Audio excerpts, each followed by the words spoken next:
कायद्यामध्ये बदल होण्याची खूप गरज आहे.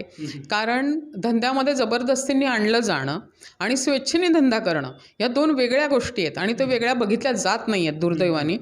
ना कायदा बघतोय ना प्रशासन बघतंय, त्यामुळे हे सगळा गोंधळ होतोय.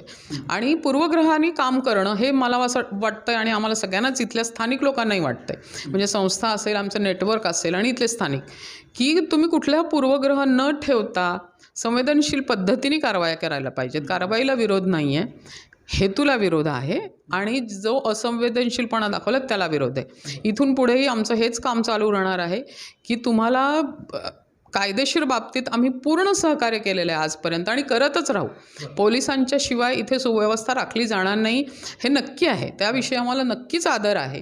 पण हीच रिक्वेस्ट आहे की ही जी गोष्ट घडलेली आहे ही भविष्यात पुन्हा कधीही होऊ नये. पोलिसांनी ह्यांची नक्की दखल घ्यावी आणि तात्काळ त्या मुलींना त्यांच्या पालकांच्या स्वाधीन करावं.